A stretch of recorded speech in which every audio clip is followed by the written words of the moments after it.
Good morning students. आज हम maths में केस स्टडी के क्वेश्चंस करेंगे।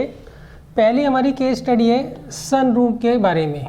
यहाँ पर हमें जो है एक सन रूम बनाना है, सही, और उससे रिलेटेड हमें 3 डायग्राम्स जो है नीचे दे रखे हैं। तो मैं आपको डायग्राम दिखाने से पहले थोड़ा बहुत समझा देता हूँ कि जो डायग्राम है सन रूम के बारे में जो हमें दे रखे हैं वो किस हिसाब से बनाए हुए हैं। तो देखिए इसमें लिखा है the diagram shows the plans for a sunroom. देखिए हमें जो 3 डायग्राम नीचे दे रखे हैं वो मैं थोड़ी देर में दिखा दूंगा। उसमें प्लान्स हैं किसके लिए? सन रूम बनाने के लिए। अब ये सन रूम जो होगा ये हमें क्या करना है, जो घर है उसकी वॉल के ऊपर बनाना है। The 4 walls of the sunroom, जो सन रूम की चारों वॉल्स होंगी वो स्क्वायर शेप की होंगी, सही, स्क्वायर शेप क्लियर पैनल्स की बनी होंगी। The roof is made using, और रूफ जो छत जो हमें बनानी है किसके? सन रूम की, उसके अंदर 4 क्लियर ग्लास पैनल्स होंगे। उनकी शेप कैसी होगी बच्चों? ट्रेपीजियम की, और वो चारों के चारों जो ट्रेपीजियम होंगे वो सेम साइज के होंगे, सही। नेक्स्ट जो हमें ऊपर रूफ बनानी है उसके अंदर हम एक 1 टिंटेड ग्लास पैनल लगाएंगे। उसकी शेप कैसी होगी? हाफ ऑक्टागन की उसकी शेप होगी। ऑक्टागन क्या होता है बच्चों? ऑक्टागन होता है जिसकी 8 साइड होती है, जिसकी 8 साइड होती है उसे हम बोलते हैं ऑक्टागन। ये बच्चों हमें डायग्राम दे रखा है। देखिए इसकी जो वॉल्स है 4 वॉल्स हैं, एक ये हो गई, एक ये हो गई, एक ये हो गई और एक इसके पीछे होगी। ये स्क्वायर शेप की है। और जो रूफ है ये रूफ है, ये पोर्शन रूफ का है। इसके अंदर हमने 4 ट्रेपीजियम लगाए हैं और एक आधा ऑक्टागन लगाया है। क्लियर है? अच्छा, देखकर आपको फिगर ये समझ भी नहीं आ रही होगी, उससे हमें कोई मतलब नहीं है आपको फिगर आई समझ या नहीं आई, सही है। उसके बावजूद भी आप इसके क्वेश्चंस के आंसर दे पाओगे। उसके पीछे रीज़न क्या है? जो भी आपको केस स्टडी आएगी उसमें आपसे वो चीज़ पूछी जाएगी जो आपके कोर्स में आप ऑलरेडी एनसीईआरटी में पढ़ चुके हो। क्लियर है? अब देखो वैसे तो शेप काफ़ी इजी है, हो सकता है आपको ना समझ आई हो, क्यों? इसके लिए 3D की प्रॉपर नॉलेज होना जरूरी है, और 3D जो है वो 11th क्लास में है, मगर फिर भी आप इसके क्वेश्चंस के आंसर बड़े इजीली दे पाओगे। उसके पीछे रीज़न ये है कि इसमें जो वो आपसे क्वेश्चन पूछेंगे वो आप ऑलरेडी जो एनसीईआरटी में कॉन्सेप्ट्स पढ़ चुके हो उससे रिलेटेड ही होंगे, सही। वो 3D से रिलेटेड आपसे कोई क्वेश्चन नहीं पूछेंगे। ये डायग्राम इस तरह का इन्होंने इसलिए बनाकर दिया है ताकि आपको थोड़ा कंफ्यूज कर सके। अब देखिए जैसे ये क्वेश्चन है, find the mid point of the segment joining the points J and I। देखिए इसमें उन्होंने कहा है आपको जो है मिड पॉइंट फाइंड आउट करना है, किसका? J और I का। अब देखिए ये जो क्वेश्चन आपसे पूछा गया है इसका इस डायग्राम से कोई भी लेना देना नहीं है। इसमें आप सिर्फ सीधा क्या करोगे? मिड पॉइंट फार्मूला लगाओगे।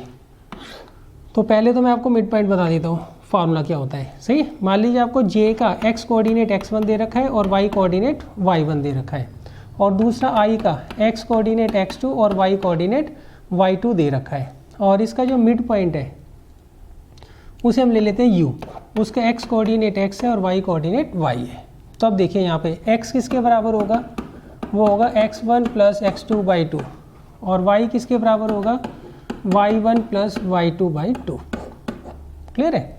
तो अब देखिए x1 आपको क्या दे रखा है इन्होंने? 6, और x2 कितना दे रखा है? 9।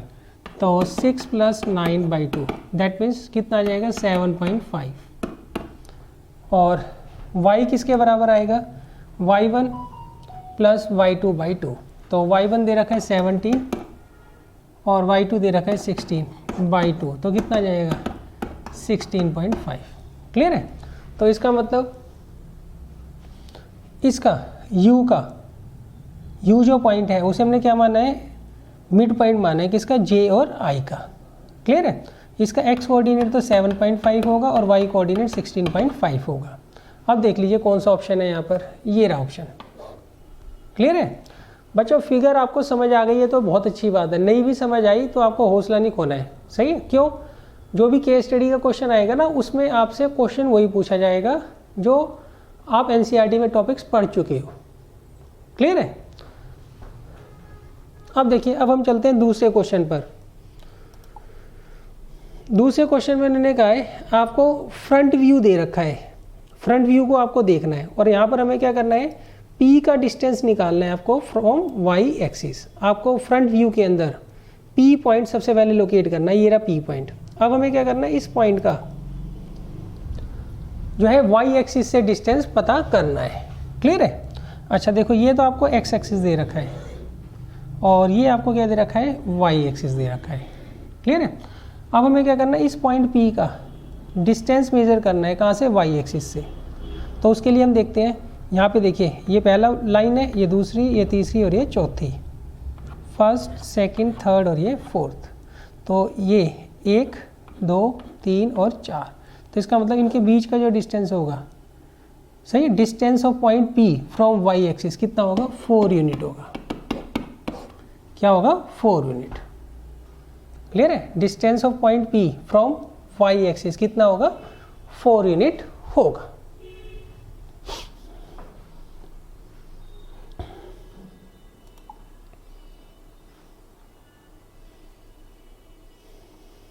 अब देखिए नेक्स्ट क्वेश्चन है, इसमें उन्होंने कहा refer to the front view. हमें फ्रंट व्यू को देखना है और हमें डिस्टेंस फाइंड आउट करना है A और S के बीच में। A और S के बीच में हमें क्या करना है, डिस्टेंस जो है फाइंड आउट करना है। क्लियर है? तो इसके लिए हम क्या करते हैं बच्चों, A और S पॉइंट जो है उनको लोकेट कर लेते हैं। सबसे पहले तो देखिए ये पॉइंट A है और ये पॉइंट S है, सही है। अब देखिए इनके बीच में कितने बॉक्सेस आ रहे हैं, पहली line, second, third, fourth, fifth, six, seventh, eighth, 9 10 11 12 13 14 15 16। तो इस यहाँ से लेके A से लेके S के बीच में 16 डिवीजन्स हैं, सही है। और एक डिवीज़न की वैल्यू क्या है, 1 सेंटीमीटर है। तो A और S के बीच का डिस्टेंस कितना हो जाएगा, 16 मीटर हो जाएगा, सही। नीचे यहाँ पे स्केल आप देख लीजिएगा, यहाँ पे जो स्केल दे रखा है ये गलत है, नीचे स्केल दे रखा है इसमें, उसमें उन्होंने कहा 1 सेंटीमीटर जो है वो 1 मीटर के बराबर है।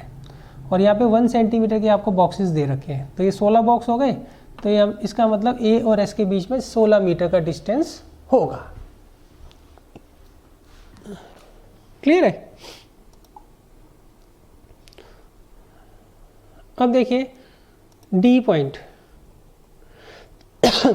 इसमें उन्होंने कहा है find the code, front view आपको देखना है, find the coordinates of the points which divide the line segment joining A and B in the ratio 1:3 internally.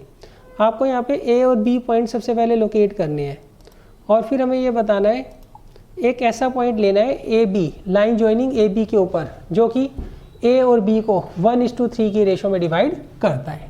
तो सबसे पहले देखिए मैं A का X और Y कोऑर्डिनेट निकाल लेता हूँ, सही। A का जब आप X कोऑर्डिनेट निकालोगे तो उसके लिए हमें बच्चों क्या करना है, A का परपेंडिकुलर डिस्टेंस निकालेंगे Y एक्सिस से। तो Y एक्सिस से ये एट ए डिस्टेंस 1 यूनिट दूर है, तो इसका X कोऑर्डिनेट 1 हो गया। क्लियर है? और Y कोऑर्डिनेट निकालने के लिए A का हम क्या करेंगे, उसका परपेंडिकुलर डिस्टेंस निकालेंगे X एक्सिस से। तो वो है 1 2 3 4 5 6 7 8। तो ये पॉइंट आ गया A 1,8। अब देखिए अब हम B के निकालेंगे। B का जब हमें X कोऑर्डिनेट निकालना है तो उसके लिए हम क्या करेंगे, B का परपेंडिकुलर डिस्टेंस निकालेंगे Y एक्सिस से। वो कितना है, 1 2 3 4 5। और फिर जब इसका Y कोऑर्डिनेट निकालेंगे उसके लिए हम डिस्टेंस निकालेंगे इसका X एक्सिस से, कितना है, तो वो 10 है। तो ये बच्चों आपको दोनों पॉइंट्स मिल गए A और B। अगर किसी भी पॉइंट का आपको X कोऑर्डिनेट निकालना है तो उस पॉइंट का हम परपेंडिकुलर डिस्टेंस नाप लेते हैं Y एक्सिस से। क्लियर है? उल्टा होता है, अगर आपको X कोऑर्डिनेट निकालना है तो परपेंडिकुलर डिस्टेंस निकालेंगे Y एक्सिस से, अगर Y कोऑर्डिनेट निकालना है तो हम परपेंडिकुलर डिस्टेंस निकालेंगे X एक्सिस से। क्लियर है? ये आप ध्यान रखना। अब देखिए अब हम ये मान लेते हैं कोई पॉइंट U है जो इसको क्या करता है, 1:3 की रेशो में डिवाइड करता है। तो इसका हमें एक्स और वाई कोऑर्डिनेट फाइंड आउट करना है। सेक्शन फार्मूला तो आपको याद ही है बच्चों, कैसे करते हैं हम, इसको इधर मल्टीप्लाई करते हैं, इसको इधर। क्लियर है? तो एक्स कोऑर्डिनेट किसके बराबर आएगा, 1 को तो मल्टीप्लाई करेंगे 5 से और 3 को मल्टीप्लाई करेंगे 1 से अपॉन 1 + 3, तो 8/4 कितना आ गया, 2। क्लियर है? अच्छा, अब y कोऑर्डिनेट कैसे निकालेंगे, 1 को मल्टीप्लाई करेंगे 10 से और 3 को मल्टीप्लाई करेंगे 8 से, सही, अपॉन 1 + 3, तो ये आ गया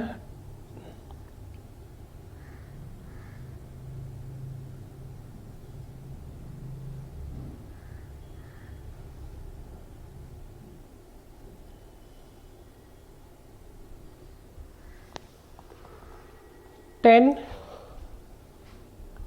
और 24, 34/4, तो ये आ गया 8.5। तो इसका x कोऑर्डिनेट आ गया 2 और y कोऑर्डिनेट आ गया 8.5, तो 2,8.5 जो है वो रिक्वायर्ड रिजल्ट होगा।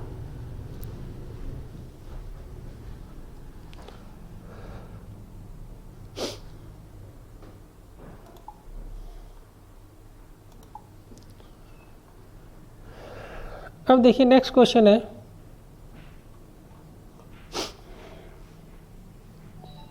ई, इसमें ना कहा रेफर टू फ्रंट व्यू, हमें इसका फ्रंट व्यू देखना है फिगर का। अब इन्होंने कहा if a point X Y is equidistant from the point Q and S, then आपको बताना है एक्स वाई के बीच में क्या रिलेशन होगा। क्लियर है? तो देखिए इसके लिए आपको डायग्राम देखने की भी जरूरत नहीं है, क्यों, इसमें सिंपल सी हमें कोऑर्डिनेट ज्योमेट्री यूज करनी है।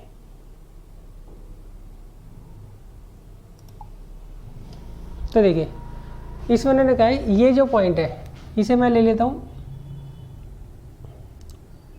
जेड, सही है? ये जो जेड पॉइंट है, जेड ऑफ एक्स वाई, ये इक्विडिस्टेंट है किससे, क्यू से 9,8 और एस से 17,8 से। क्लियर है? तो अब हमें क्या करना है, यहाँ पर एक्स और वाई का रिलेशन निकालना है। तो यहाँ पे इन्होंने क्या दे रखा है हमें, Z Q is equal to Z S. तो अब देखिए जेड क्यू कैसे निकालोगे, डिस्टेंस फार्मूला लगा दीजिए, x2 - x1 का whole square plus y2 - y1 का होल स्क्वायर। और अब हम जेड एस निकालेंगे, क्या होगा, x2 - x1 का whole square plus y2 - y1 का होल स्क्वायर। अब देखिए रूट हटाने के लिए हम स्क्वायरिंग बोथ साइड कर देंगे। अब यहाँ आएगा a² plus b² minus 2ab, a² plus b² minus 2ab, यहाँ पर a² minus 2ab plus b², यहाँ पर a² minus 2ab plus b²। अब x² से x² गया, y² से y² गया, तो ये कितना आएगा, -18x माइनस 16y माइनस का 34x, इसको इधर ले आइए तो ये आ जाएगा 16x। क्लियर है? ये है माइनस का 16y, वो भी माइनस का 16y, तो ये इसे डायरेक्ट कट जाएगा। क्लियर है बच्चों? अब देखिए 81 और 64, 64 से हम 64 डायरेक्ट काट देते हैं, ये आपको 81 दे रखा है और ये 289, तो 81 को आप इधर ले जाइए तो ये माइनस हो जाएगा, तो कितना आएगा 208। क्लियर है? तो आप 16 से काट दीजिए, x इज इक्वल टू 13। तो देखिए कौन सा आंसर है, ये वाला आंसर है, x minus 13 is equal to 0, ये रिलेशन होगा बच्चों।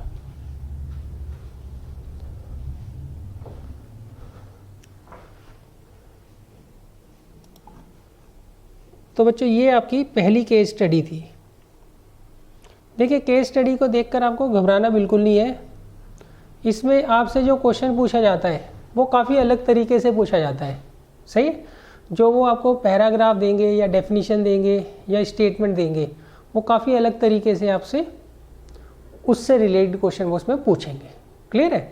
हो सकता है आपको जो पैराग्राफ दिया वो थोड़ा कम समझ आए तो उसको आप 2-3 बार जरूर रीड कर लीजिएगा। क्यों? उसमें जो आपसे क्वेश्चन पूछे जाएंगे ना वो आपसे कोर्स से कहीं ना कहीं रिलेटेड जरूर होंगे, ये आपको ध्यान रखना है। क्लियर है? अब जैसे आपने पहला क्वेश्चन देखा है ये 3D का था और 3D जो है हम क्लास 11th में पढ़ते हैं, मगर 3D से रिलेटेड कोई भी क्वेश्चन आपसे यहाँ पर इन्होंने नहीं पूछा है।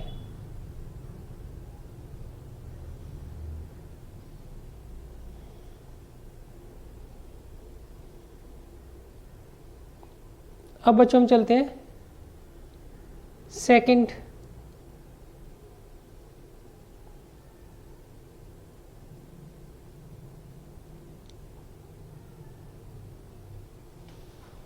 केस स्टडी पर। देखिए सेकंड केस स्टडी जो है वो है scale factor and similarity scale factor. सही है? ये दो फैक्टर्स के ऊपर बेस्ड है, एक तो स्केल फैक्टर और एक सिमिलैरिटी स्केल फैक्टर। क्लियर है? अब देखिए इसको पढ़ते हैं पहले।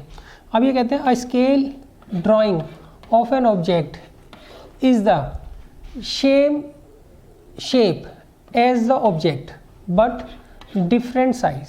सही? देखिए इसमें उन्होंने कहा है जो स्केल ड्राइंग होती है उसमें आपको जो एक ऑब्जेक्ट दिया होता है हम उसी शेप का एक दूसरा ऑब्जेक्ट बनाते हैं। सही? मगर उसका जो साइज है वो क्या होगा? डिफरेंट होगा। क्लियर है? दोबारा समझ लीजिए। इन्होंने कहा a scale drawing of an object is the same shape as the object but a different size. इसमें उन्होंने कहा मान लीजिए आपको एक ऑब्जेक्ट दे रखा है, आप उसका क्या करते हैं? स्केल ड्राइंग करते हैं, तो आप वैसा ही एक दूसरा ऑब्जेक्ट बनाएंगे, मगर जो ओरिजिनल ऑब्जेक्ट है, जो ऑब्जेक्ट आपने बनाया है, उनका साइज जो है वो क्या होना चाहिए? डिफरेंट होना चाहिए। क्लियर है? मान लीजिए आपको एक स्क्वायर दे रखा था, स्क्वायर शेप का हम दूसरी एक ड्राइंग बनाएंगे, मगर जो पहला ही वाला स्क्वायर है और जो हमने बाद में स्क्वायर बनाया है उनका साइज जो होगा वो क्या होगा? अलग होगा। क्लियर है? मान लीजिए आपको एक इक्विलेटर ट्रायंगल दे रखा है, अब आप उसकी स्केल ड्राइंग करते हैं तो आप एक दूसरा इक्विलेटर ट्रायंगल बनाएंगे, मगर दोनों की डायमेंशन क्या होगी? अलग होगी। क्लियर है? तो ये डेफिनेशन स्टेटमेंट जो भी पैराग्राफ आपको दिया होता है उसको जितने ज़्यादा अच्छे तरीके से आप समझ पाओ उतना आपके लिए क्या होता है? बेटर होता है, क्योंकि ये फ्री के मार्क्स ही आपके होते हैं। अब देखिए आगे इन्होंने क्या क्या है, the scale of a drawing, the scale of a drawing is a comparison of the length used on a drawing to the length it represents. The scale is written as ratio. देखिए इसमें उन्होंने कहा जब भी हम scale drawing करते हैं किसी भी ऑब्जेक्ट की तो वहाँ पर हमारा पर्पस क्या होता है? हम क्या करते हैं, जो न्यू लेंथ होती है और जो ओरिजिनल लेंथ होती है उसकी हम जो है रेशो क्या करते हैं? फाइंड आउट करते हैं। क्लियर है? और स्केल को हम हमेशा क्या करते हैं? एज अ रेशो लिखते हैं। क्लियर है? तो ये बच्चों आपको ध्यान रखना है।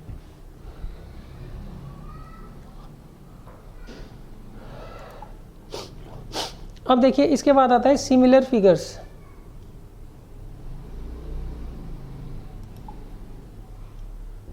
देखिए इसमें उन्होंने कहा है the ratio of two corresponding sides in similar figure is called scale factor. अब देखिए स्केल फैक्टर क्या होता है?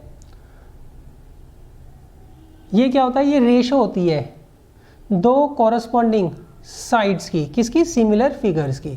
क्लियर है? मान लीजिए आपको एक ट्रायंगल ऐसे दे रखा है और एक ये ट्रायंगल ऐसे दे रखा है। सही?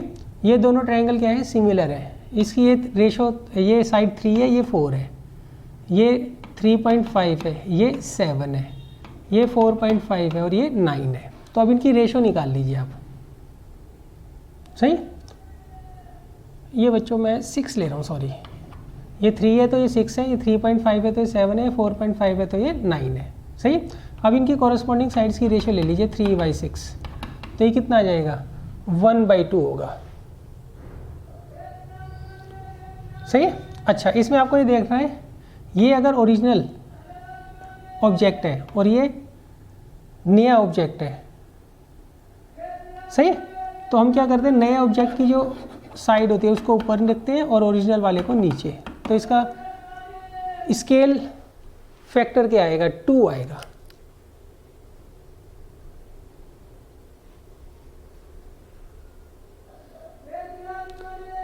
क्लियर है। अब देखिए स्केल फैक्टर का फार्मूला क्या दे रखा है, लेंथ इन द इमेज जो आप बनाएंगी upon corresponding length in object. जो ओरिजिनल ऑब्जेक्ट है उसकी लेंथ को नीचे रखेंगे और जो नया ऑब्जेक्ट आप बनाते हो, सही, इमेज जो उसकी बनाओगे उसकी लेंथ हम क्या करते हैं, ऊपर रखते हैं।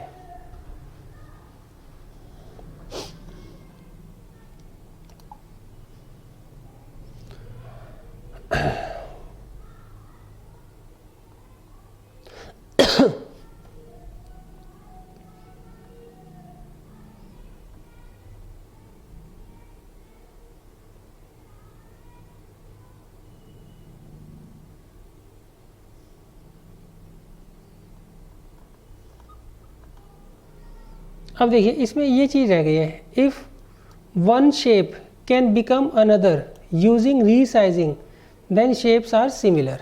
देखिए मान लीजिए आपको 2 अलग अलग ऑब्जेक्ट्स दे रखे हैं, सही है, 2 आपको जो है ऑब्जेक्ट्स दे रखे हैं। अगर मान लीजिए उसमें आप किसी की रीसाइजिंग कर कर उसकी शेप पहले जैसे ऑब्जेक्ट की तरह बना लेते हैं तो वो शेप्स क्या कहलाती है, सिमिलर शेप्स कहलाती हैं, सही है। If one shape can become another using resizing then shapes are similar, सही। मान लीजिए आप एक शेप को दूसरी शेप की तरह बना सकते हैं बाय रीसाइजिंग, तो उन शेप्स को हम क्या बोलते हैं, सिमिलर शेप्स बोलते हैं। क्या बोलते हैं बच्चों, सिमिलर शेप्स बोलते हैं।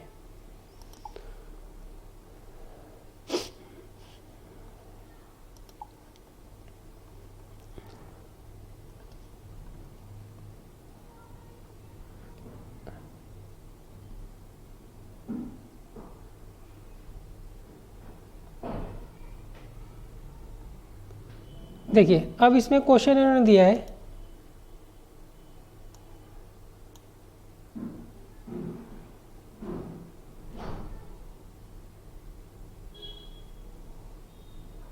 A model of a boat is made on the scale 1:4। देखिए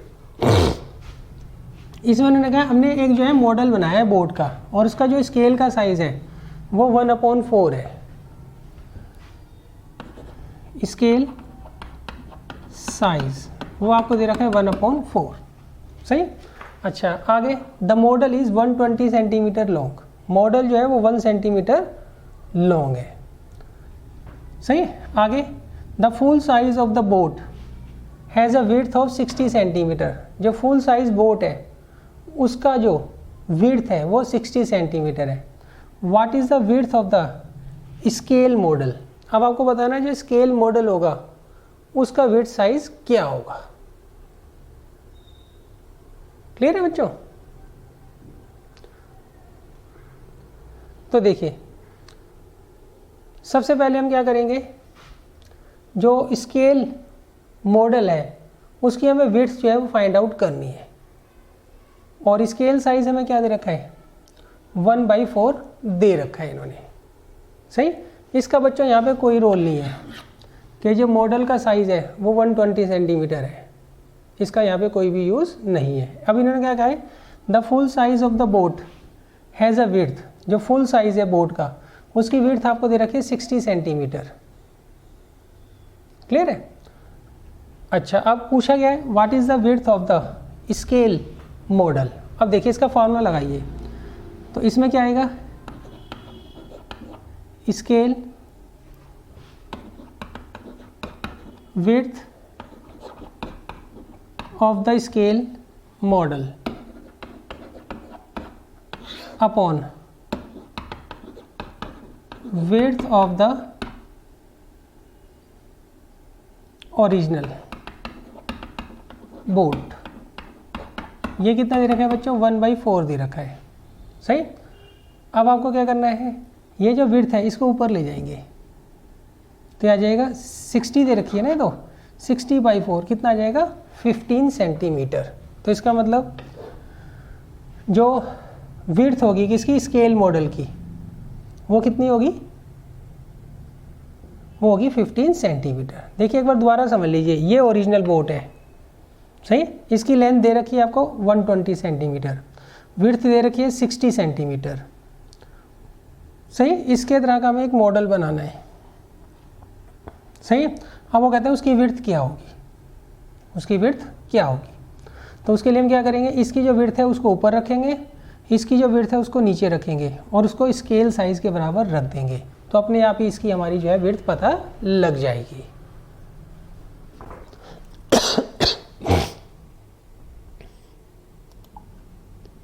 क्लियर है बच्चों। अब देखिए नेक्स्ट है,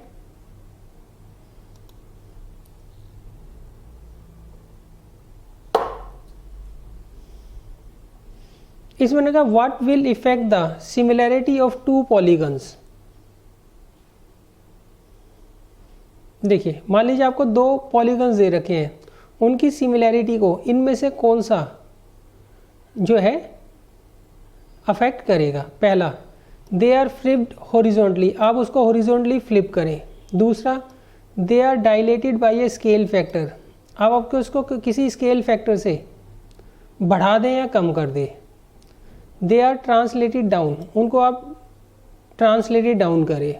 आगे, they are not the mirror image of one another, सही है, they are not the mirror image of one another. आपको बताना है what effect will the similarity of any two polygons, what will affect the similarity of any two polygons, सही। मान लीजिए आपको दो पॉलीगन्स दे रखे हैं, उनको अगर आप दोनों को फ्लिप्ड कर देते हो हॉरिजॉन्टली, सही है, तो उससे उनकी सिमिलैरिटी पे कोई फर्क नहीं पड़ता है।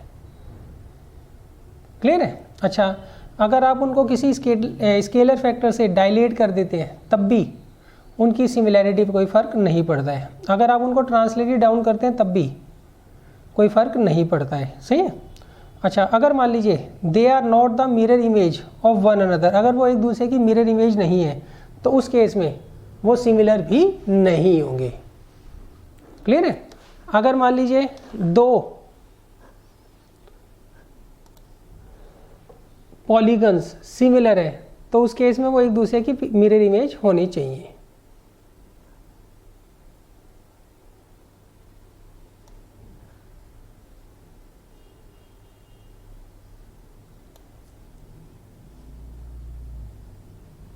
अब देखिए नेक्स्ट क्वेश्चन है,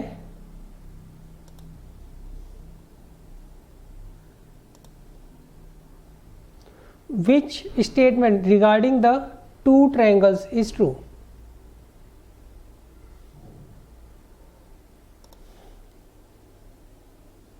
देखिए इसमें उन्होंने कहा है which statement regarding the two triangles are true. मान लीजिए आपको दो ट्रायंगल्स दे रखे हैं, तो कौन सी स्टेटमेंट जो है उनके लिए ट्रू होगी। पहला, the ratio of their perimeter is 3a/b। Second, their altitudes have a ratio a/b।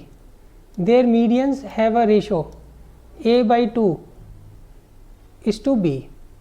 और fourth, the angle bisector have a ratio a²/b²।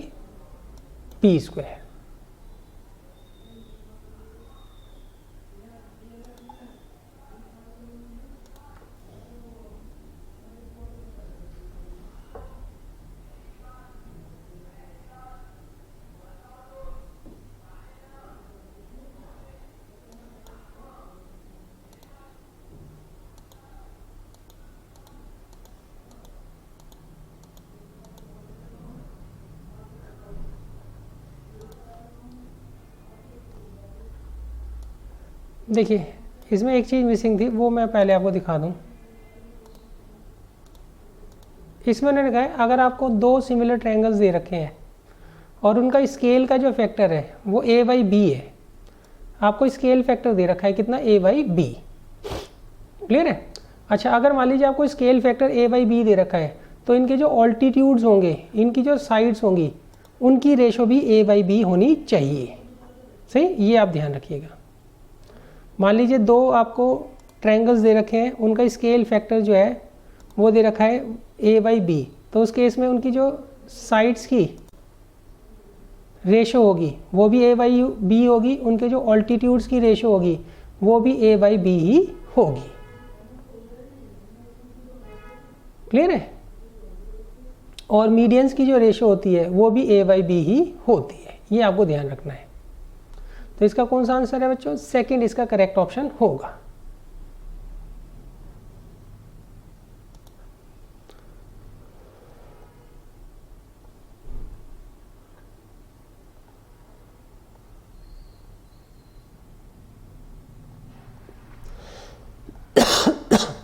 अब देखिए, अब हम आते हैं डी पर।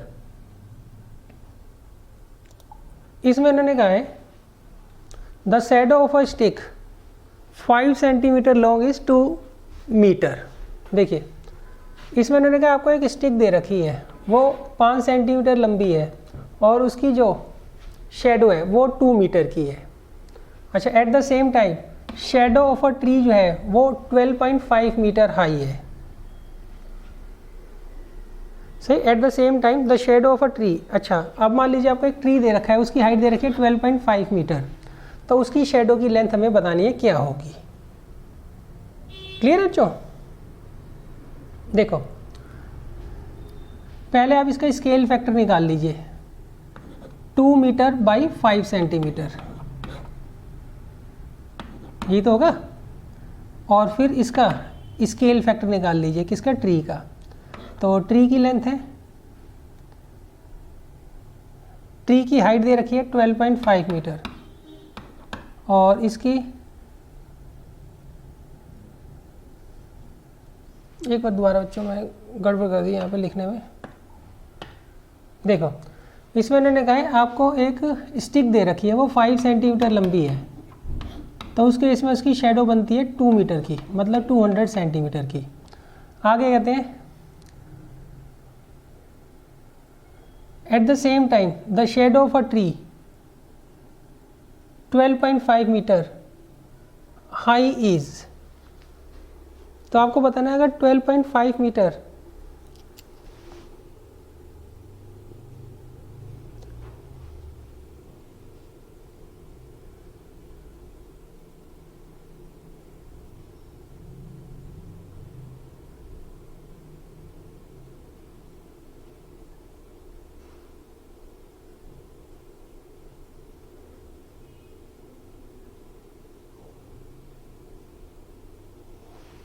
ये बच्चों यहाँ पे सेंटीमीटर है, सही।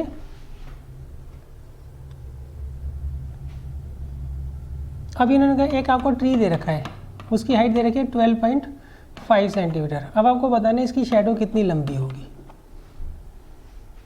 क्लियर बच्चों? अच्छा, एट द सेम टाइम दोनों का जो स्केल फैक्टर होगा वो क्या होगा? सेम होगा। तो हम क्या करते हैं, सबसे पहले स्टिक का स्केल फैक्टर निकालते हैं। इसकी इमेज की लेंथ है 200 सेंटीमीटर, इसकी अपनी लेंथ है 5 सेंटीमीटर। क्लियर है? ये किसके बराबर होगी? Scale factor of tree. Scale factor of tree हम कैसे निकालेंगे? इसकी इमेज की लेंथ है x सेंटीमीटर और इसकी अपनी लेंथ कितनी है? 12.5 सेंटीमीटर। अब आप इसे सॉल्व कर दीजिए, तो ये इससे कट जाएगा 2.5 टाइम्स, तो ये आ गया 500 सेंटीमीटर, तो ये आएगा 5 मीटर। क्लियर है? तो ये बच्चों आप ध्यान रखिएगा।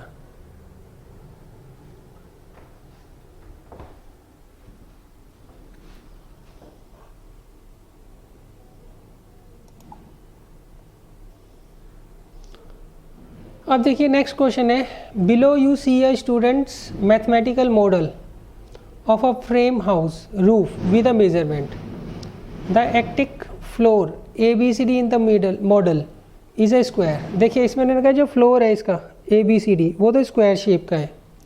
The beams that support the roof are the edges of a rectangular prism EFGHKLMN। सही, ये जो है बीम्स हैं जो कि सपोर्ट कर रहे हैं मॉडल को। E is the mid of AT, E जो है मिडल है किसका? AT का। F is the middle of dt, G is the middle of CT and H is the middle of DT. All the edges of the pyramid in the model have a length 12 metre. जितनी भी edges है pyramid की उसकी जो edges हैं वो 12 centimetre long है. ये आपको दे रखा है. सही. अब देखिए इन्होंने पूछा क्या है. इन्होंने पूछा what is the length of EF. आपको जो है EF की लेंथ फाइंड आउट करनी है.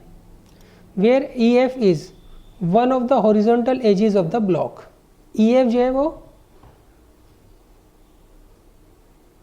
हॉरिजॉन्टल एज है किसकी, ब्लॉक की.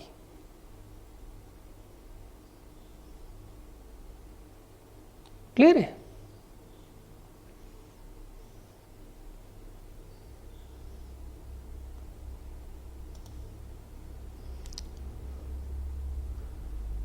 तो देखिए यहाँ पे E और F है कहाँ पर, पहले तो वो देख लीजिए आप.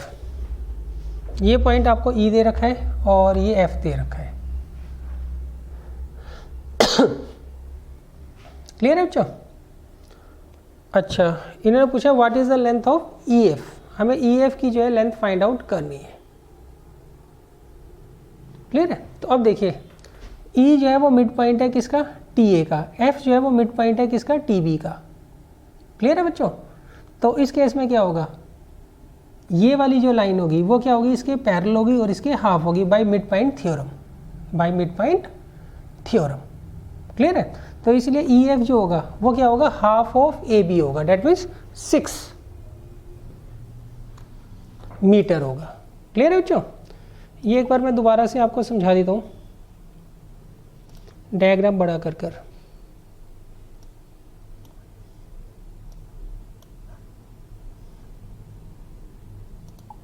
देखिए यहाँ पे उन्होंने कहा है E जो है वो मिड पॉइंट है TA का, F जो है मिड पॉइंट है TB का. तो इस केस में इन ट्रायंगल TAB जहाँ पर E और F जो है मिड पॉइंट है TA और TB का, तो इस केस में EF जो है वो क्या होगा, पैरेलल होगा AB के और EF जो है वो हाफ होगा AB का बाय मिड पॉइंट थ्योरम. तो AB आपको दे रखा है 12 मीटर, तो ये कितना हो जाएगा, 6 मीटर ये हो जाएगा. क्लियर है. अब आप कहोगे मिड पॉइंट थ्योरम तो 9th क्लास में है, तो आप इसको थेल्स थ्योरम से भी कर सकते हैं. क्लियर है भाई. इन दोनों की रेशो के बराबर है, तो by converse of Thales theorem EF parallel हो गया AB के. तो उस केस में आप ट्रायंगल TEF और TAB को सिमिलर कर लीजिएगा, तो साइड्स की रेशो से भी आप EF निकाल सकते हैं. क्लियर है. तो बेटर तो यही रहेगा, 1 नंबर का क्वेश्चन है, आप थेल्स थ्योरम का कन्वर्स लगाओ, बाद में सिमिलर करो, उससे बढ़िया आप मिड पॉइंट थ्योरम यूज़ कर लो.